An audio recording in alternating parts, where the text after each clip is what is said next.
क्या धर्मांतरण के खेल का प्रयोगशाला बन चुका है पश्चिमी यूपी। तो आज हम मौजूद हैं हापुड़ के लड्डू चाय वाले। बेवकूफ तो इस भारत के अंदर दो लोग बना रहे हैं, मोदी और योगी। सारे जहां से अच्छा हिंदुस्तान हमारा। हिंदू लड़कियों से कह रहा हूँ अब मैं, अगर आप हिंदू बहनों, अगर आप किसी एक मुस्लिम नौजवान की, खालिस उस नौजवान की मोहब्बत में गर्क होकर अपने बाप की पगड़ी उछालकर मुसलमान के घर में जा रही हैं, तो नालत है आपके ऊपर भी। आप मदरसे को लेकर के आए थे, अब आप धर्मांतरण को लेकर के आए। आप भी गोदी मीडिया हो क्या?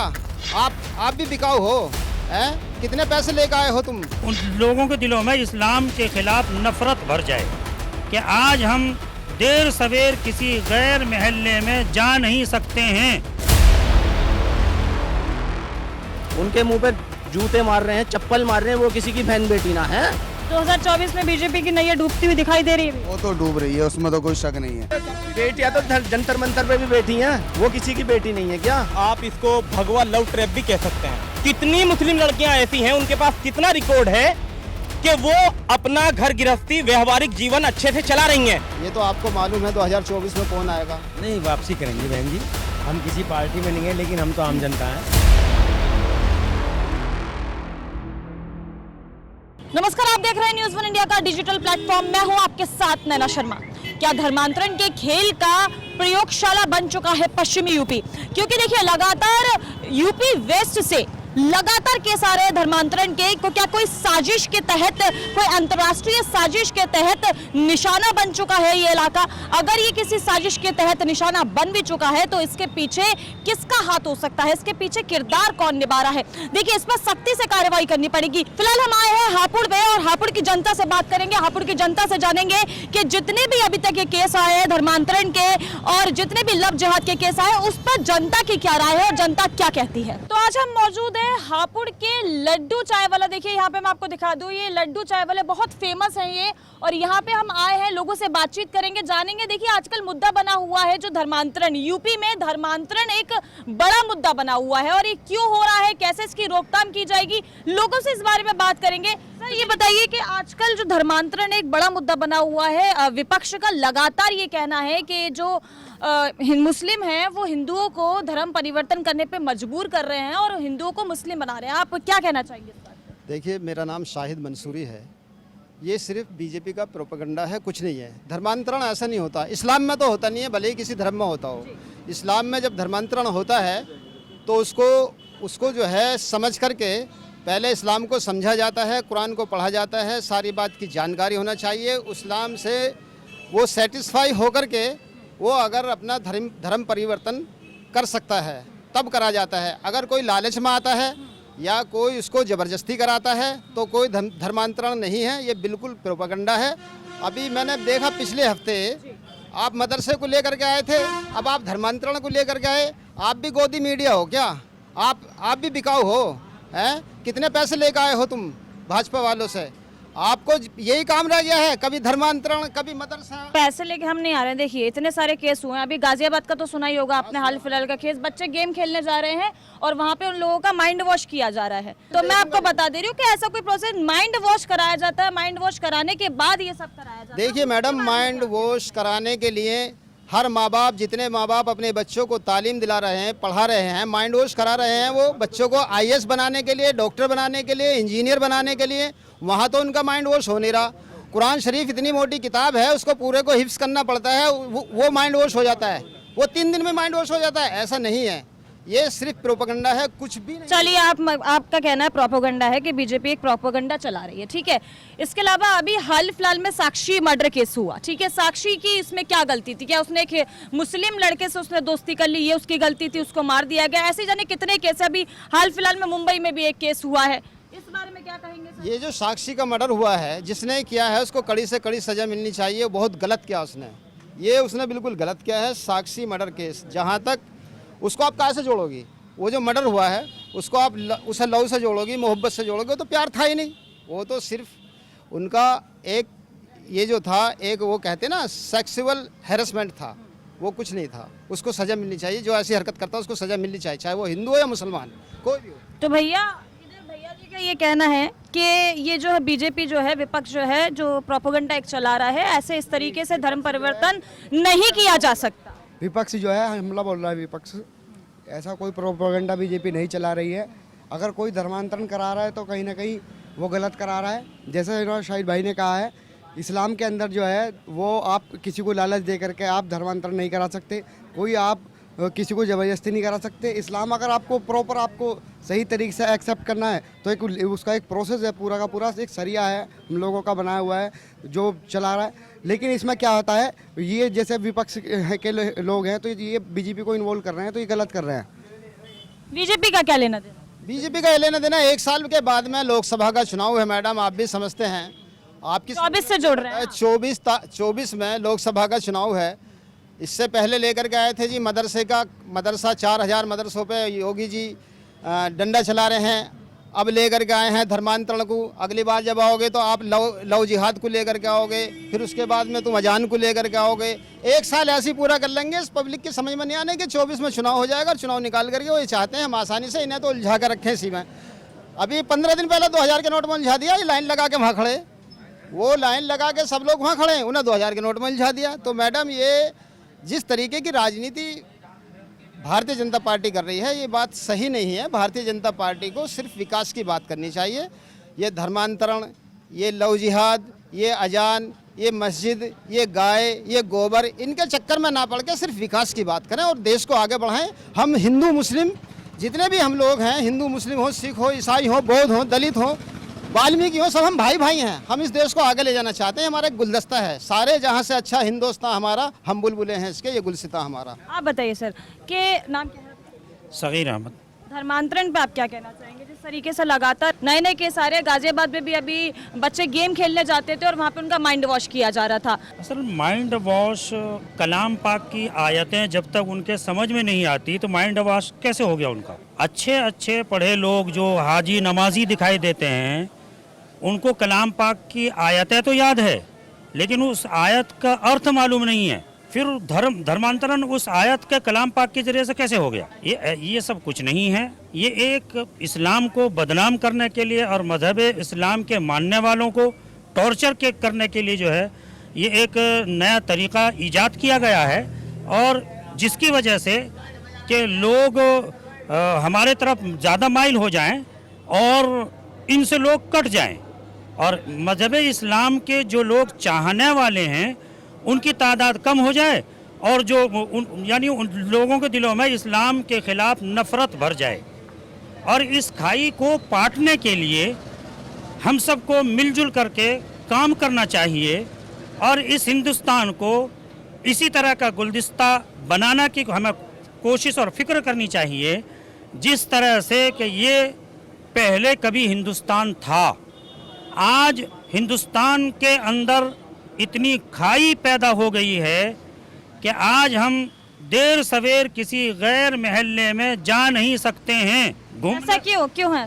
इसलिए कि लोगों ने अपनी ख्वाहिश की वजह से लोगों के अंदर खाई पैदा की है और अब लोगों को ये चाहिए कि खाई को पाटने का कोई ऐसा प्रक्रिया अपनाई जाए जो कि लोगों के अंदर से एक दूसरे का भय और डर निकले और एक दूसरे से गले मिल करके इस हिंदुस्तान को की तरक्की के लिए सोचने का मौका मिल जाए।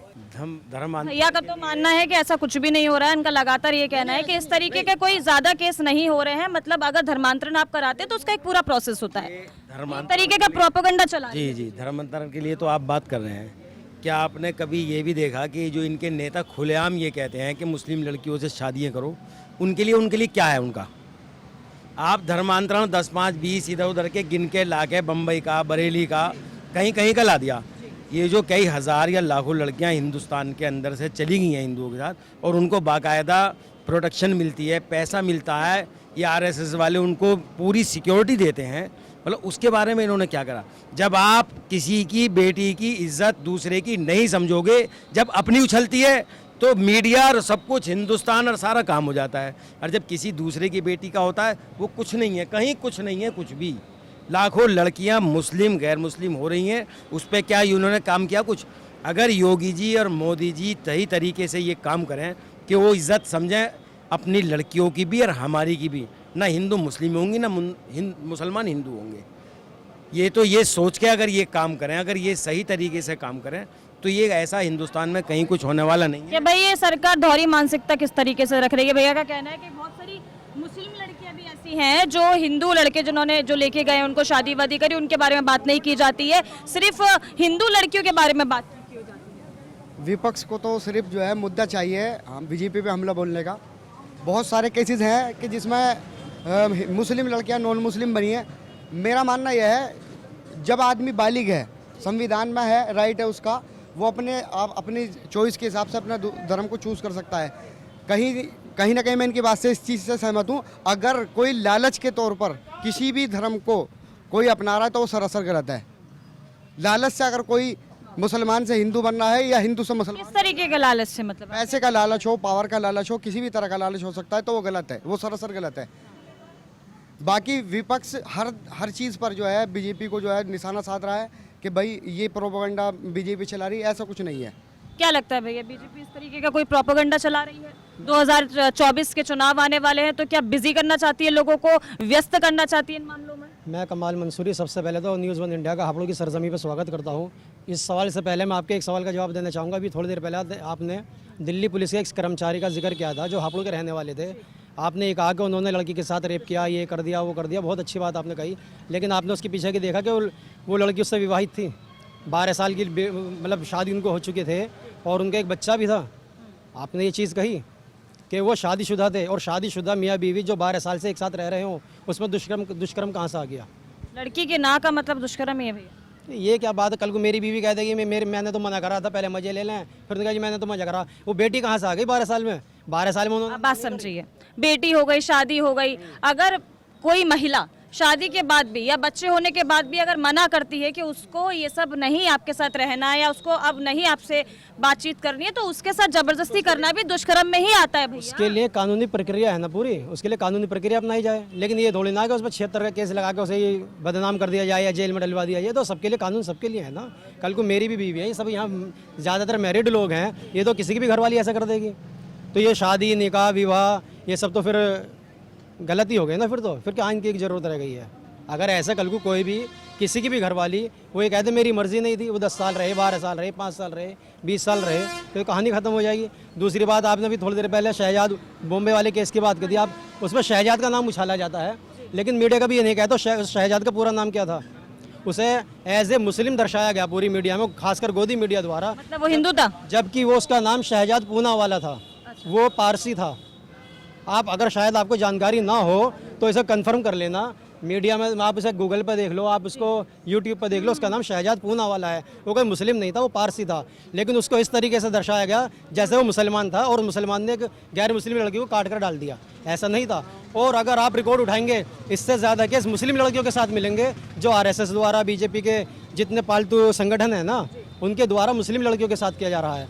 और इससे अलावा मैं एक बात और कहना चाहूँगा, ये धर्मांतरण का मुद्दा, ये केवल आप भारत की बात कर रहे हो। अभी सुधीर कुमार जो पत्रकार हैं, गोदी मीडिया के बहुत चर्चित पत्रकार हैं, वो अभी एक पूरी दुनिया का जिक्र कर रहे थे कि पूरी दुनिया में कितना लोग किस धर्म को अपना रहे हैं। उसमें हिंदू धर्म को अपनाने वाले 13,000 लोग थे और मुस्लिम धर्म को पूरी दुनिया में अपनाने वाले 30 लाख लोग थे, मुस्लिम धर्म को।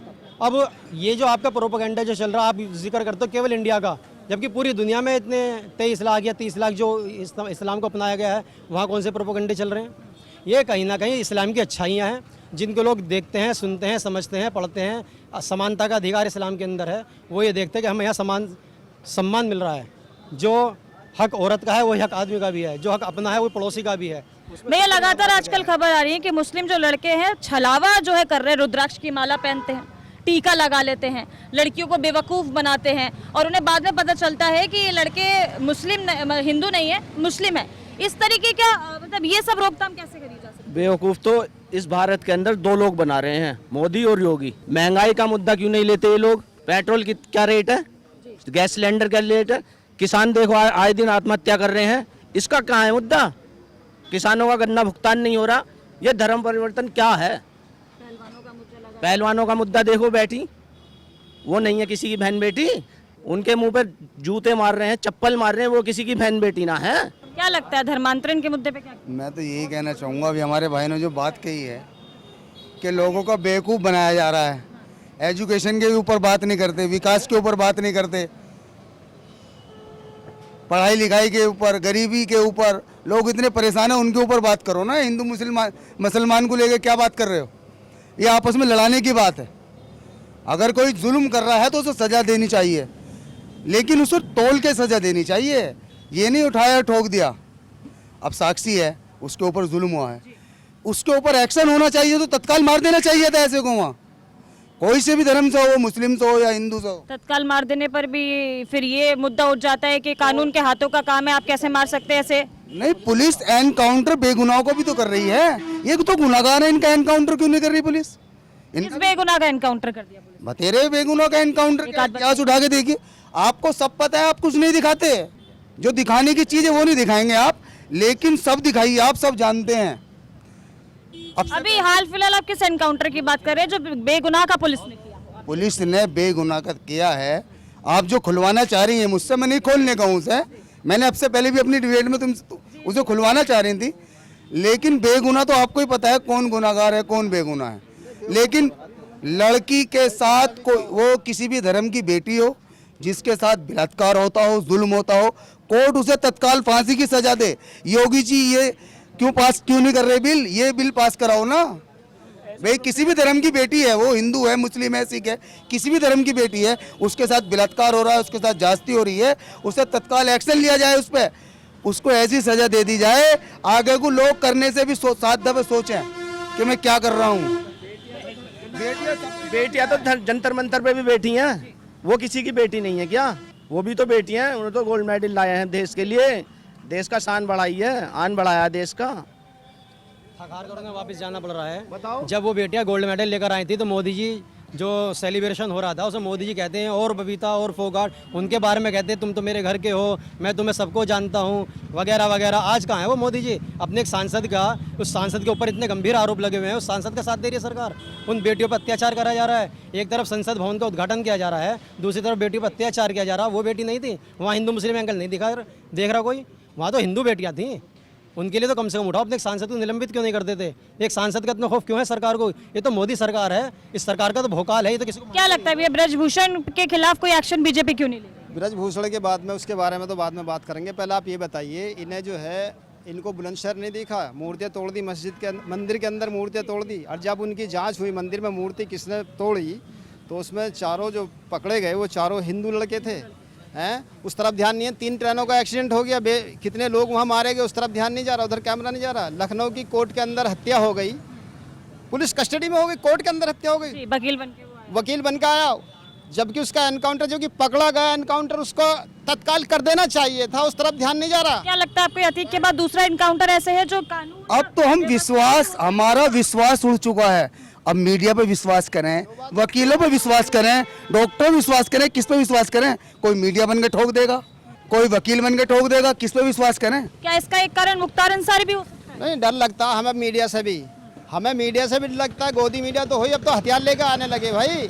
और वो वकील कोर्ट के अंदर वकील बन के गए, अब तो डर लगता है, डॉक्टर के यहाँ जाने में भी डर लगेगा। पता नहीं कौन से इंजेक्शन लगा दें डॉक्टर साहब, या तो सिक्योरिटी लेके जाएंगे साथ, या फिर अपने घर बैठ के प्राइवेट इलाज करावेंगे। अब ये भाई साहब हैं, इन्होंने 2-3 बार, जैसे आपने कहा है इनसे, इन्होंने ये कहा कि जी विपक्ष, हम तो किसी पार्टी में भी नहीं है। विपक्ष का है, विपक्ष किसे कहते हैं?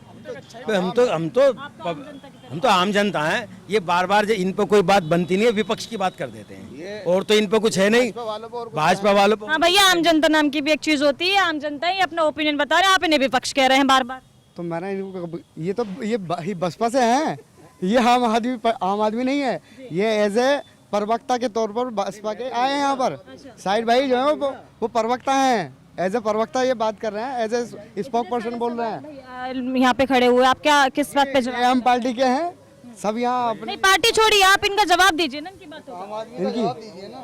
इनकी बातों का जवाब दिया जा रहा है, लेकिन ये बात बेहुदी कर रहे हैं ना। ये बेहुदी बात कर रहे हैं, बेहुदी बात कर रहे हैं। बेहुदी बात क्या? उन्होंने तुमसे सवाल पूछा कि आम जनता के लिए, आम जनता को ये भाजपा वाले बेहुदा कहते हैं, आम जनता को बेहुदा बोलते हैं। क्या भैया आम जनता बेहुदा हो गई है? अगर ये बसपा के भी है, मानिए दूसरी पार्टी के भी है, तो बसपा का एएम पार्टी का जो है गठबंधन होने वाला है। क्या गठबंधन होने वाला है? ये बीजेपी वालों पे ब्लेम लगाना आता है और कुछ नहीं। ये दूसरों को बी टीम बताते हैं, ये खुद बी टीम है। हम फर्स्ट पे हैं। भैया बताइए, बात आ गई, बेहुदा बता दिया इन्होंने जनता को। क्या भैया? खड़े हैं, हिंदू मुस्लिम सब खड़े क्या हैं। बताना है? धर्मांतरण जो मुद्दा उठा हुआ आजकल, उस पे क्या बोलना चाहिए? किसका धर्मांतरण हो रहा है? धर्मांतरण किसका, और आपको ये पता ही नहीं है। चलिए धर्मांतरण छोड़िए, लव जिहाद के मामले में क्या बोलना चाहेंगे? लव जिहाद तो हो रहा है, इसके बारे में तो जानते ही होंगे आप, हर जगह चल रहा है। मुस्लिम लड़का हिंदू लड़कियों के साथ रिलेशनशिप में होते हैं। चलिए लड़कियों की भी गलती होगी, मैं ये मानती हूँ, लेकिन उसकी हत्या कर देना, ये कहाँ का इंसानियत है? ये किस तरीके की बात है? लव जिहाद तरीके की मानसिक नहीं, लव जिहाद नाम देना मुनासिब नहीं है। प्रेम युद्ध कह सकते हैं, और आप इसको भगवा लव ट्रैप भी कह सकते हैं। भगवा लव ट्रैप कैसे कैसे? जी, अगर आप एक बात देखिए, सिर्फ एक मुसलमान अगर वो इस तरह से कुछ मसला होता है उसके पार्टनर के साथ कुछ, और वो हत्या कर देता है, वाज़े तौर से पूरे भारत में एक मुसलमान, वाहिद एक मुसलमान आपको ऐसा नहीं मिलेगा जो उस लड़के के पक्ष में सपोर्ट कर रहा हो। जिसने गुनाह किया है उसको सज़ा मिलनी चाहिए। लेकिन अब आप मुझे ये बताइए, जितनी मुस्लिम लड़कियों को खुलेआम ये कहा जा रहा है कि हम इतने लाख मुस्लिम लड़कियां लेकर आएंगे, सुदर्शन चैनल के जो वो संस्थापक हैं, तो आप अब ये सोचिए कि जैसे वो जब बोलते हैं तो वो बहुत गंदा बोलते हैं, जब भी बोलते हैं। हाँ, मेरी तहजीब मुझे इजाज़त नहीं देती, लेकिन कभी कभी तो मतलब सीमा लांघने का मन करता है। जब वो इंसान है की तरह, तो लगता ऐसा है कि बस अब अगर उसके हाथ में पावर हो, बस चले उसका, तो वो देश को जलती हुई भट्टी पर रख देगा। एक वाहियात फिल्म ने, किस वाहियात फिल्म की बात? मैं इसकी बात कर रहा हूँ जो अभी ये फिल्म केरला वाली आई है। अभी क्या है, फिल्म बना दी, सब कुछ हो गया, और खुद ने शादी की बैठी है किससे? मुस्लिम से। लेकिन अपनी शोहरत के लिए, वाहवाही के लिए और दौलत के लिए देश को झोंक दो आग में। ये मुनासिब नहीं है, बिल्कुल गलत है। बीजेपी जब से देश में आई है तब से ये लव जिहाद वाला मामला खड़ा हो रहा है। हाँ, ये ज़रूर है, जब से बीजेपी आई है तब से भगवा लव ट्रैप बहुत उरूज पर है इस वक्त, लेकिन जवाल भी इंशाल्लाह जल्दी आएगा, घबराने वाली बात नहीं है। और जैसे कहते हैं कि मुस्लिम लड़कियां हम लेकर आएंगे, मैं आपके टीवी चैनल के माध्यम से तमाम मुस्लिम लड़कियों से, अपनी बहनों से एक गुजारिश कर रहा हूं कि आप लोग चंद दिनों की मोहब्बत की खातिर एक पागल कुत्ते के प्यार में अंधे होकर अपने बाप की इज्जत को, अपने बाप की पगड़ी को अपने पैरों के नीचे कुचल कर उसके घर चली जाती हो। और आप मुझे जो भगवा लव ट्रैप वाले हैं जो कहते हैं 40 लाख लड़की लेकर आएंगे, उन बेवकूफ़ों से मैं ये जानना चाहता हूं कितनी मुस्लिम लड़कियां ऐसी हैं, उनके पास कितना रिकॉर्ड है कि वो अपना घर गृहस्थी व्यवहारिक जीवन अच्छे से चला रही हैं। मुश्किल से 3 साल 3 इयर्स वो रहती हैं वहाँ पर, उनके साथ ना जाने किस तरह की हरकतें होती हैं, कितने लड़के उनके साथ गंदा काम करते हैं। मेरे पास अभी इतना रिकॉर्ड है हापुड़ शहर का, जो मुस्लिम लड़कियां भगवा लव ट्रैप के चक्कर में फंसी हैं और उसके बाद 3 साल बाद अपने घर आ गई हैं। मैं टीवी चैनल के माध्यम पर अगर उनका नाम बताऊं, उनके बाप की और ज्यादा बेइज्जती होगी। इसीलिए उस बाप की इज्जत की खातिर मैं उन लड़कियों का नाम नहीं बता रहा हूं। अभी क्या होता है, 3 साल के लिए गई। मैं तमाम मुस्लिम लड़कियों से कहना चाहता हूं, आपका सिर्फ 3 साल इस्तेमाल किया जाएगा और उसके बाद आपको आपके घर वापस भेज दिया जाएगा। क्या कोई मुस्लिम लड़का आपसे निकाह करेगा? आप बताइए, कोई मुस्लिम लड़का बिल्कुल निकाह नहीं करेगा। लेकिन एक केस ये आ गया तो मीडिया ने भी उसको उरूज पर चढ़ा दिया, हवा बना दी उसकी, मुसलमान ने लव जिहाद के नाम पर मार दिया, कत्ल कर दिया। और कितनी मुस्लिम हिंदू लड़कियां ऐसी हैं जिन्होंने अपनी मर्जी से शादी की है और वो मुसलमानों के घरों में व्यावहारिक जीवन बहुत अच्छे से गुजार रही हैं। दूसरी बात जो आज मैं, एक बहुत अहम बात है, मेरी गुजारिश है, इसे काटिएगा नहीं, ये जो मैंने अपनी ये जो मैंने अपनी मुस्लिम बहनों से गुजारिश करी है, ये कटना नहीं चाहिए, है ना। एक चीज ये है कि भारत के अंदर कहते हैं कि लड़के ने मुसलमान किया और हिंदू से लड़की मुसलमान हो गई।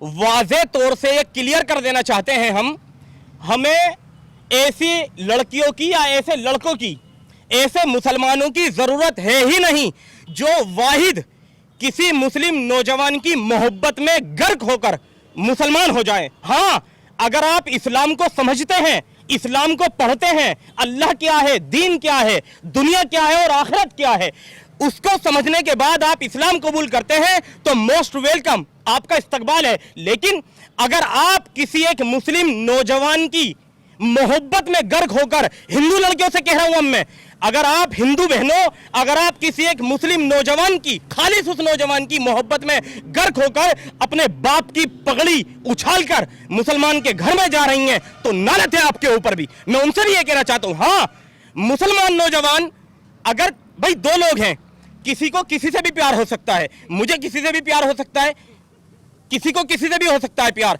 अगर वो, मैं उन्हें दिखाता हूं अपना रिलीजन, अपना कल्चर, और वो मेरे रिलीजन को, मेरे कल्चर को पसंद कर कर इस्लाम में दाखिल हो रही है, ऐसे इंसानों की इस्लाम को जरूरत है।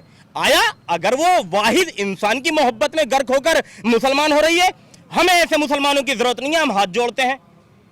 सारी मुस्लिम लड़कियां सुन ले, अगर आप हिंदू लड़कियां सुन ले, अगर आप वाहिद अपने बॉयफ्रेंड, जो आपका बॉयफ्रेंड मुसलमान है, उसकी मोहब्बत में आकर आप मुसलमान हो रही हैं तो हाथ जुड़वा लीजिए, अपने घर रहिए, अपने पापा की इज्जत को बनाए रखिए, ठीक है। और मुस्लिम लड़कियां भी सुन लीजिए, हिंदू लड़कियों के लिए भी बता चुका हूं और मुस्लिम लड़कियां भी, मेरी बहनों अपनी जिंदगियां बचा लो, ना दुनिया की रहोगी ना आखिरत की रहोगी। ये लोग तो ताना दे रहे हैं और जो आपसे प्यार का झांसा देकर आपको अपने साथ ले जा रहे हैं, उन लोगों को 5 लाख 10 लाख 15 लाख कारोबार और घर, आप तो अपनी तरफ से मोहब्बत दिखा रहे हैं और उन्हें क्या मिल रहा है? उन्हें रुपए मिल रहे हैं, उन्हें घर मिल रहा है, उन्हें कारोबार मिल रहा है। ये लोग पागल कुत्तों की तरह झुंड बना के घूमते हैं, एक को पकड़ के मार दिया, इस तरीके का काम करते हैं। और जो बेरोजगार हैं, नहीं ताहिर भाई बोलने दीजिए, जो बेरोजगार हैं, जिनका रोजगार कुछ नहीं, जो पढ़े लिखे कुछ नहीं, जाहिल एक नंबर के, एक संगठन खड़ा हुआ, कहने लगा भाई आप एक काम करें, मुस्लिम लड़की को प्यार में फंसाएं और 5 लाख रुपए ले जाएं, घर ले जाएं, कारोबार ले जाएं। भला इससे अच्छी जॉब कहां मिलेगी? अगर किसी मुस्लिम नौजवान से, भैया जी किस संगठन की बात कर रहे हैं? 5 लाख रुपए ले जाएं, एक मुस्लिम लड़की को अपने घर ले जाएं और उससे शादी करें, संगठन की बात, किस संगठन की बात? सबसे पहले मैं आपको जिहाद के बारे में बता दूं, जिहाद की थोड़ी सी डेफिनेशन बता दूं। बताया ना भी भैया ने जिहाद की डेफिनेशन। जिहाद की डेफिनेशन मैं थोड़ी सी बता दूं। जिहाद आप ऑक्सफोर्ड यूनिवर्सिटी या डिक्शनरी की कोई सी भी उठा के देखेंगे डिक्शनरी, तो जिहाद is a holy war. Holy war, holy war. कुछ और बताया था आपने? नहीं, इन्हें अपनी पूरी बात कहने दीजिए जी। इन्हें अपनी पूरी बात कहने दीजिए। पवित्र युद्ध, तो कहीं ना कहीं मीडिया इस शब्द का गलत इस्तेमाल ज्यादा करती है, जिहाद का। मीडिया का इस्तेमाल कर रही है, भैया बता रहे कुछ और, आप बता रहे कुछ नहीं और। करती है, बात का गलत मतलब बता रहे हैं आप। नहीं। सुनिए मैडम, नहीं। मेरी बात सुनिए।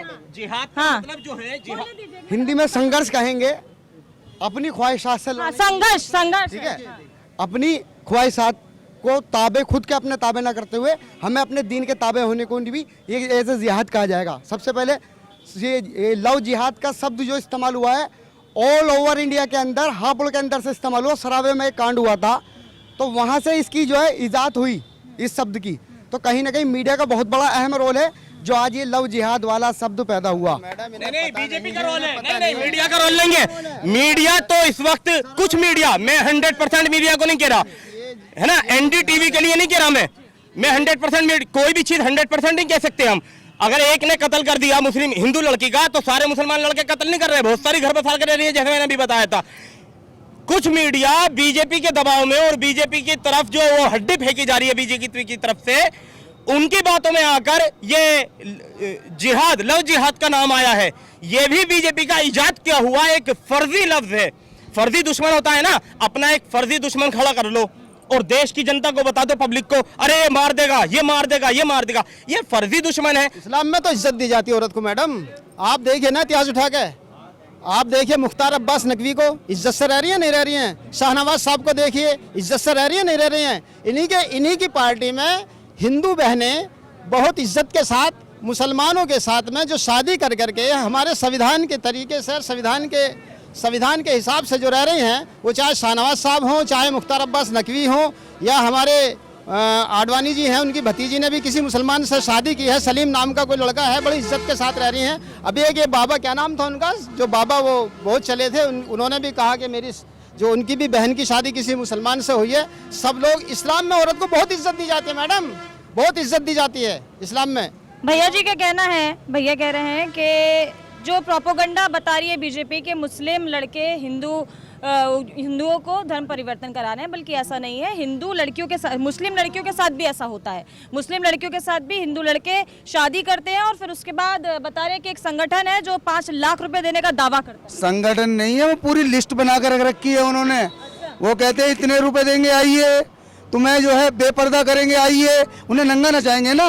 वो कहते हैं आइए तुम्हें 3 तलाक नहीं दिया जाएगा, आइए तुम्हें घूमने की इजाज़त दी जाएगी। हमारे इस्लाम में बेटी को पर्दा आया है और पर्दे के लिए पर्दे में अपने घर रहती है, ये हमारे इस्लाम सिखाता है। अब ये नहीं कि उन्होंने तो लिस्ट बना ली, आओ तुम्हें बेपर्दा घुमाएंगे। पहले अपने घर को तो संभाल लो, दूसरों को तो जब कहना। जो लिस्ट बनाने वाले हैं ना, वो अपना इतिहास उड़ा कर देखें। 1 उंगली उठा रहे हैं, 3 उंगली उनके गिरवान मारी है, वो जाग कर देखें। मैं इनके जिहाद की परिभाषा बता दूं इन्हें बेचारों को। सही बात है छोटा भाई, ये इस आदिल को मालूम नहीं है जिहाद कहते किसे हैं। जिहाद आप किसी भी काम के लिए कर सकते हैं। जिहाद आप अपने चैनल के लिए भी, आप टीआरपी पाने के लिए भी संघर्ष कर सकती हैं। संघर्ष का मतलब होता है, हाँ, संघर्ष करना, स्ट्रगल करना। जिहाद उर्दू का शब्द है जिहाद। और जिहाद करना क्या बुरी बात है? अगर कोई अपने काम के लिए, अपने बिजनेस के लिए, अपनी तरक्की करने के लिए, नौकरी पाने के लिए अगर कोई संघर्ष करता है, जिहाद करता है, या अपनी माँ का प्यार पाने के लिए, बाप का प्यार पाने के लिए कोई जिहाद करता है, संघर्ष करता है, स्ट्रगल करता है, तो क्या बुरी बात है? बताइए आप। हाँ बताइए। यही मैं आपको बताना चाह रहा हूँ कि कहीं ना कहीं मीडिया भैया ये पहले कहीं मीडिया बात बोल रहे थे कि ऐसा गलत इस्तेमाल कर रही है। पहले क्या जिससे ये लाइन से भटक रहे नहीं लाइन से नहीं भटका। भटक रहे थे। एक नाम दे रहे थे, क्या नाम दे रहे थे जनता के लिए? क्या बोल रहे थे? ये बेहुदा, ये बेहुदा। जब मैं अभी आया मुझे नहीं पता था क्या टॉपिक है, मुझे आपने बताया कि ये लव जिहाद वगैरह का जो है टॉपिक ये है। मैंने इसको घुमाने की कोशिश करी कि सच्चाई लव जिहाद की नहीं, लव जिहाद की डेफिनेशन ये तो बेहुदा। नहीं, इनको दरअसल क्या है, ऐसा नहीं है कि सारी जानकारी मुझे है, पूरी जानकारी मुझे नहीं है, इन्हें भी पूरी जानकारी नहीं है।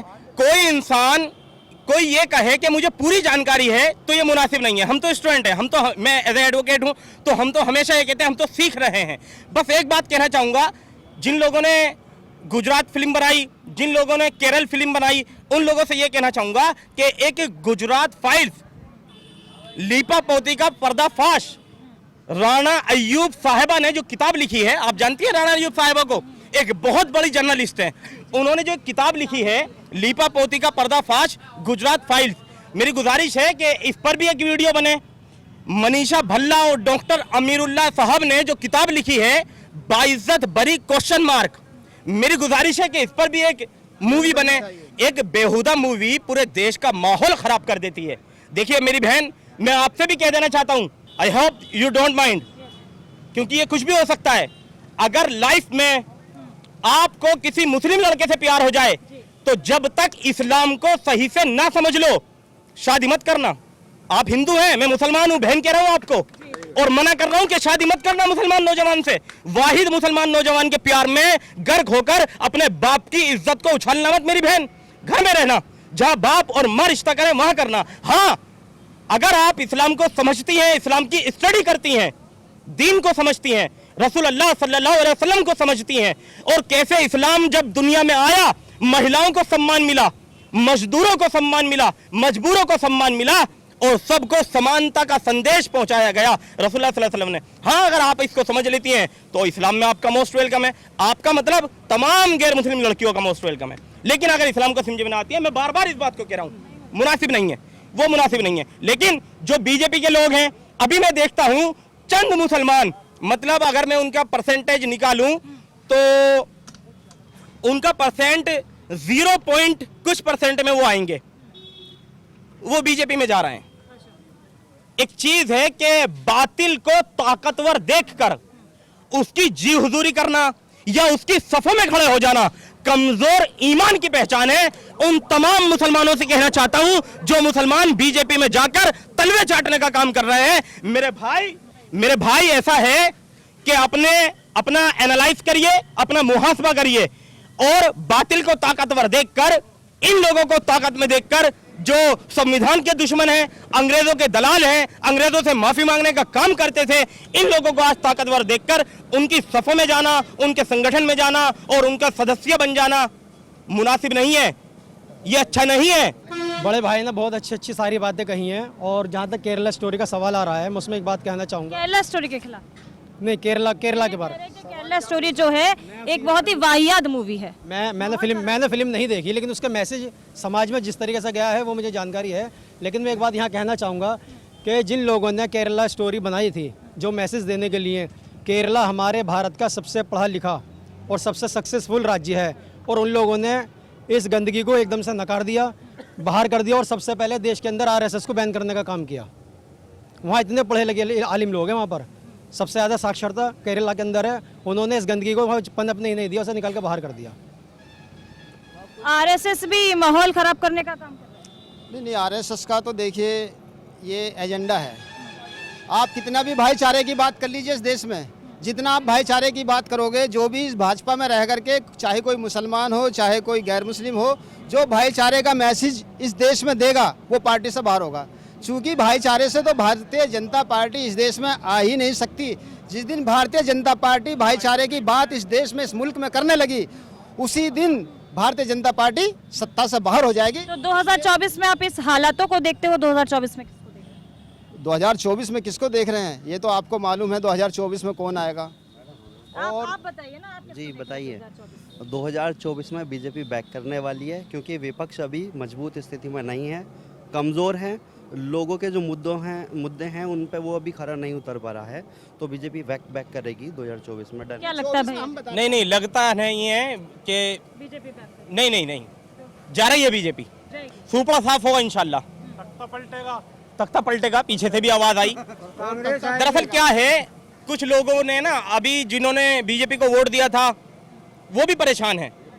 वो बेचारे बहुत परेशान है। वो समझ रहे हैं कि बीजेपी को हम ढो रहे हैं। ये ढुलाई बंद होगी, ये ढोना बंद होगा और अच्छा होगा देश के लिए भी। और देश की जनता इस वक्त जाग चुकी है और अच्छी जगह वोट करेगी। और मुझे उम्मीद है कि बीजेपी बहुत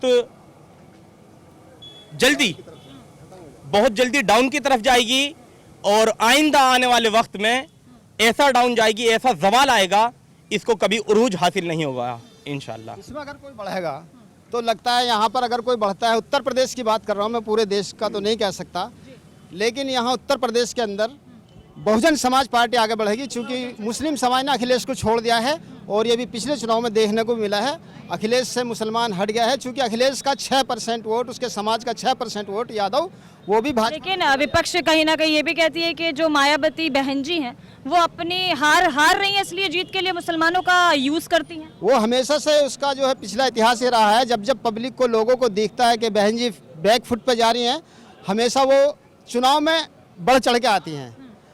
बसपा का जनाधार बढ़ेगा, उनका गिराफ बढ़ता है। देखिए ऐसा है, लगता है आपको बहन जी वापसी करेंगी? नहीं वापसी करेंगी बहन जी। हम किसी पार्टी में नहीं है, लेकिन हम तो आम जनता हैं, लेकिन बहन जी वापसी करेंगी। देखिए जब कोई पार्टी हिंदुस्तान में, जब कोई किसी भी तरह की बात करेगा, जब एक घर में आदमी शातिर होता है और वो शहर में शातिर बने की बात करता है, तो जब वो शहर में शातिर बने की बात करने के बाद जब वो विद्रोह हो जाता है ना, उसके बाद उसके घर में भी विद्रोह होता है, एक दिन उसका घर भी टूटता है। अभी इनके आपस में जितने भी भारतीय जनता पार्टी के लोग हैं, सब आपस में टूटेंगे, क्योंकि ये जब जितना गलत कर रहे हैं उनमें ही इन लोग अच्छे पैदा होंगे और इसे नष्ट करेंगे भारतीय जनता पार्टी को। भैया संजीव जीवा की जिस तरीके से हत्या की गई अभी, है ना, कोर्ट में, हाई कोर्ट में गोली मार दी गई, वकील बन के और कोर्ट में गोली मार दी गई, इस पर क्या कहना चाहिए? मैडम अगर हम देखा जाए, इस तरह से देखेंगे तो भारतीय जनता पार्टी पूरी तरह से फेल रही है अपना शासन चलाने में, क्योंकि कई सारे केसेस ऐसे सामने आ गए हैं हमारे हाल फिलहाल में। हालांकि अतीक अहमद एक गुनाहगार आदमी थे, लेकिन उनका जिस तरह से ऑन द स्पॉट में मर्डर हुआ वो गलत हुआ, और अभी जो आप बता रहे थे जीवा का जो मर्डर हुआ वो भी गलत हुआ, और उसके पहले एक हमारे हापुड़ में ही कचहरी पे यहाँ ऑन द स्पॉट यहाँ भी एक मर्डर हुआ, तो ये भी गलत हुआ। तो इस तरह से कानून व्यवस्था के नाम पे अगर हम देखेंगे तो भारतीय जनता पार्टी पूरी तरह नाकाम। तो हाथी का जादू चल सकता है? नहीं, हाथी का जादू कभी नहीं चलने वाला। ये क्या होता है, नगर निकाय चुनाव था ये जो था, तो ये क्या होता है, एक बेटे की बाप से नाराज़गी वाला चुनाव था। अगर कहीं बसपा ने यहाँ वोट ज़्यादा पाया है उत्तर प्रदेश के अंदर, तो ये लोकसभा में नहीं होने वाला ये सब। ये क्या होता है, बड़ी पार्टी जो आपकी पार्टी हैं, बहन जी वाली है या अखिलेश वाली है, तो ये क्या होता है, वोटर नाराज़ होता है तो नाराज़गी जाहिर करने के लिए छोटे चुनाव पे जान दिखाता है अपनी। बड़े चुनाव पे भारतीय जनता पार्टी का जो वोट है वो बिल्कुल सिक्योर रहने वाला है इस बार, और स्थिति मुझे भी यही लग रहा है कि बीजेपी बैक करने वाला है। भैया क्या बताएंगे जीवा की हत्या पर बताइए। सुरक्षा व्यवस्था अच्छी नहीं है, बीजेपी प्रदेश को और देश को चलाने में फेल है, इनको इस्तीफा दे देना चाहिए, ये बताना चाहता हूँ मैं। पहले जब पेशी के लिए जीवा को लाया गया था, इससे पहले जितनी बार भी लाया गया है तो गाड़ी की व्यवस्था भी ज़्यादा थी, पुलिसकर्मी भी ज़्यादा थे। इस बार पुलिसकर्मी भी उनके साथ कम थे, सुरक्षा व्यवस्था भी कम थी। बहुत सारे सवाल उठ सकते हैं। नहीं, कुछ भी हो सकता है, कुछ भी हो सकता है। मीडिया वाले बन के आने के बाद पुलिस वालों के साथ इस तरीके से चल रहे हैं, कोई भी आके यहाँ से फायर करके चला जा सकता है। क्या हो सकता है? कुछ नहीं, वो पकड़ सकते हैं, वो पकड़ने के बाद जय श्री राम का नारा लगाएंगे। पुलिस की बंदूक से बुलेट नहीं निकलेगा। हाँ, अगर कोई मुस्लिम सामने है तो मार देंगे, जाटो सामने है तो मार देंगे, लेकिन अगर कोई इनकी पार्टी का, इनका कार्यकर्ता सामने है या जिसने नारा लगा दिया जय श्री राम का वो सामने है, तो अब वो मार सकता है, उसको मारने की किसी के अंदर हिम्मत नहीं है। फेल है, बीजेपी को इस्तीफा दे देना चाहिए। देश प्रदेश इनसे नहीं बस की, इनसे नहीं चल रहा, छोड़ देना चाहिए इन्हें। तो भैया क्या लगता है, अंतर्राष्ट्रीय स्तर पर कोई साजिश की जा रही है? ये जो धर्मांतरण का डंका बज रहा है, धर्मांतरण का मुद्दा उठाया जा रहा है बार बार, क्या लगता है आपको कोई अंतर्राष्ट्रीय साजिश की जा रही है या यूपी किसी साजिश के तहत निशाने पर है? जी जी जी जी, ये साजिश है नेशनल लेवल पर। 2 करोड़ रोजगार देने की बात करी थी मोदी जी ने। अब 2 करोड़ रोजगार ना मांगे युवा, वो धर्मांतरण को लिए आपको भेज दिया। आप भी गोदी मीडिया से कम थोड़ा ही हो, आप कम नहीं हो, आप गोदी मीडिया हो, आप उन्हीं के भेजे हुए हो। आप इसीलिए 2 करोड़ रोजगार की बात नहीं कर रहे हो, आप देश में भाईचारे की बात नहीं कर रहे हो। 1 साल बाद लोकसभा का इलेक्शन आ रहा है, आप उसकी बात नहीं कर रहे हो। आप बात कर रहे हो धर्मांतरण की, आप बात कर रहे हो लव जिहाद की। आप उनसे पूछिए, जब आपने 2 करोड़ रोजगार देने का वादा करा था तो वो कहाँ चले गए? अब मैं तुमसे वो तो कह नहीं सकता जी 15 लाख कहाँ चले गए, वो तो बहुत पुरानी बात हो गई, वो तो बहुत पुरानी बात है। 15 लाख तो बहुत पीछे छूट गया। अब तो 2 करोड़ रोजगार और लोगों को रोजगार मिलना चाहिए। और ये जो देश और प्रदेश के अंदर हत्याएं हो रही हैं पुलिस कस्टडी में, इसको रोकना चाहिए। भारतीय जनता पार्टी बिल्कुल फेल हो चुकी है। सिर्फ 8-10 साल के अंदर ये थक गए हैं, इनके बस की नहीं है सरकार चलाना। और इसी के साथ साथ ये कांग्रेस ने भी बहुत टाइम राज चलाया, लेकिन है दोनों पार्टी एक ही है। वो जो थी साइलेंट जहर फैलाती थी देश के अंदर, और ये खुल के जहर फैलाती है। समझ गए नहीं? इनका दोनों का एक ही वोट है। ये 15% जो वोट है ना, ये 15% वोट यही ऊपर नीचे होते रहते हैं। 70 साल तो उनने बेवकूफ़ बनाए, सारे आसस के लोग कांग्रेस में कूद के चले गए, कांग्रेस ऊपर। अब जब भाजपा ऊपर आती है तो यही वोटर, यही सपोर्टर ये कूद के कांग्रेस से ऊपर आ जाते हैं। देखा होगा कर्नाटक में कांग्रेस आई तो भाजपा 0, और भाजपा आएगी तो कांग्रेस 0। 2024 में बीजेपी की नैया डूबती हुई दिखाई दे रही है। वो तो डूब रही है, उसमें तो कोई शक नहीं है। अभी हमारे वकील साहब ने एक बात कही थी कि जो बीजेपी वाले लोग हैं, मुस्लिम लोग, वो बीजेपी में जा रहे हैं, किसी को पद मिल रहा है, नगर अध्यक्ष, जिला अध्यक्ष, उनकी इज्जत नहीं है। जहाँ इज्जत हो वहाँ जाना चाहिए। मैं उन सबको, उनसे अपील करता हूँ और गुजारिश करता हूँ कि ऑल इंडिया मजलिस तहातुल मुस्लिमीन पार्टी उनका इंतजार कर रही है। अपना डंडा, अपना झंडा, अपनी वोट, अपनी सपोर्ट, उन्हें वजूद भी मिलेगा और पद भी मिलेगा और उनका सम्मान भी मिलेगा। वो नहीं होगा धक्के मार दिए जाएंगे कि ये बीजेपी में सपा में धक्के दे दिए जाते हैं ना। कैसे मिलेगा? कोई इसका तर्क भी है? तर्क है, आओ कहा के देखो तो सही। ऐसे नहीं होगा कि स्टेट पर चल रहे उन्हें धकेल दिया गया, ऐसे नहीं होगा कि बीजेपी की मीटिंग में जा रहे उन्हें इग्नोर कर दिया गया। लेकिन ये भी हमारा वोट है जो वहाँ महाराष्ट्र में उनको मिला, जय भीम का नारा लगा दिया। समझ गए हो नहीं? वो थोड़ा बहुत बहुजन समाज पार्टी का 1,28,000 वोट मिला है। 1,28,000 हमारे अनस कुरैशी हैं, वो चुनाव लड़े हैं मेयर का। 1,28,000 वोट लाए हैं। आने वाले 2024 में इंशाल्लाह बताएंगे कितने आएंगे। आप भी आ जाएंगे। सैयद कासिम रसूल इलियास साहब जो उमर खालिद के फादर हैं, वालिद साहब हैं, उन्होंने अभी पीछे ओवैसी साहब को कॉल किया था। ओवैसी साहब नो डाउट अच्छे आदमी हैं, इज्जत करता हूँ, फैन हूँ उनका। 2013 से 2018 तक हापुड़ में ऑल इंडिया मजलिस इत्तेहादुल मुस्लिमीन का यूथ का प्रेसिडेंट रहा, पहले जिला सचिव था मैं, नो डाउट। 2018 में मैंने रिजाइन दे दिया। अब किस में हो? लेकिन अब कौन सी पार्टी में हो ये बताओ। अभी जहां पब्लिक ले जाएगी, जहां जनता ले जाएगी, जहां अभी आप किस पार्टी में हैं? अभी मैं ऑन रिकॉर्ड किसी पार्टी में नहीं हूँ। अभी नहीं चाचा, मैं अभी ऑन रिकॉर्ड किसी पार्टी में नहीं हूँ, ऑन रिकॉर्ड नहीं हूँ मैं कहीं। बसपा ज्वाइन मेरे साथ अभी मैं ऑन रिकॉर्ड कहीं किसी पार्टी में नहीं हूँ। मुझे लोग ये भी कहते हैं मैंने समाजवादी ज्वाइन की थी पीछे, है ना, ऐसा कुछ नहीं है। लेकिन ओवैसी साहब के बारे में बस ये है, मैं इज्जत करता हूँ उनकी, बस एक चीज ये है कि सैयद कासिम रसूल इलियास साहब जो उमर खालिद के वालिद साहब हैं, उन्होंने कॉल किया था पिछले इलेक्शन में कि आप आइए बैठकर बात करनी है गठबंधन की। मैंने पीस पार्टी के प्रवक्ता शादाब चौहान मेरे दोस्त हैं, मैंने उनसे भी बात की थी कि पीस पार्टी और एमआईएम गठबंधन कर ले। और राष्ट्रीय उलमा काउंसिल आमिर रशीदी साहब से भी बात हुई थी कि ओवैसी साहब से गठबंधन कर लें। माजरत के साथ ओवैसी साहब से नहीं सुन लीजिए मैडम, ओवैसी साहब से माजरत के साथ ये बात है कि ओवैसी साहब ये सोच रहे हैं कि मुसलमानों के वाहिद लीडर वो हैं। अगर नहीं सुनिए मुसलमानों के लीडर नहीं है, मुसलमानों के नहीं है। होने दीजिए, let me finish my point. Owaisi साहब सोच रहे हैं मुसलमानों के वाहिद लीडर वो हैं। ऐसा है कि अगर ओवैसी साहब को एक्चुअल में रियलिटी यही है कि उन्हें कौम का दर्द है, मुसलमानों का दर्द है कि हाँ मुसलमानों के साथ पिछले 50 सालों से 40 सालों से व्हाटएवर जो भी है ना, उनके साथ गलत हो रहा है, उनको उनका हक नहीं मिल रहा है। तो ओवैसी साहब को ये चाहिए कि जो मुसलमानों के लीडर हैं एक बार पहले उनसे गठबंधन कर लें, लाइक दैट सैयद कासिम रसूल इलियास साहब WPI के राष्ट्रीय अध्यक्ष, डॉक्टर अयूब साहब पीस पार्टी के राष्ट्रीय अध्यक्ष, राष्ट्रीय उलमा काउंसिल के राष्ट्रीय डॉक्टर अयूब साहब से गठबंधन हुआ था, बात हुई थी, लेकिन काम डिसिप्लिन के साथ होता। ये मनमानी अगर आदमी करेगा तो नहीं होगा। गठबंधन एक कदम चले नहीं, डिसिप्लिन कहां से देखोगे? अभी एक कदम तो चलते। नखले हूँ मैं खुद गया हूँ, मीटिंग हुई है गठबंधन के लिए। तो देखा आपने हापुड़ की जनता से जो बात हुई, और लोगों का यहाँ पे कहना है कि लव जिहाद और धर्मांतरण का मुद्दा सिर्फ उछाला जा रहा है। बीजेपी जो है वो इस मुद्दे को बार बार उछालने की कोशिश कर रही है, जबकि जो विकास का मुद्दा है 2024 में जो मुद्दा उठाना चाहिए वो बीजेपी मुद्दा नहीं उठा रही है। तो बात यह है कि कानून को सख्ती करने की जरूरत है। अगर लव जिहाद और धर्मांतरण के बार बार नए केसेस आ रहे हैं तो कानून को सख्ती करनी पड़ेगी, इस पूरे मुद्दे पर ढंग से जांच करनी पड़ेगी। और ऐसे ही हम जनता से बात करते रहेंगे, आगे भी हम इन लोगों से जुड़ेंगे और आपको ऐसी खबरें लगातार दिखाते रहेंगे।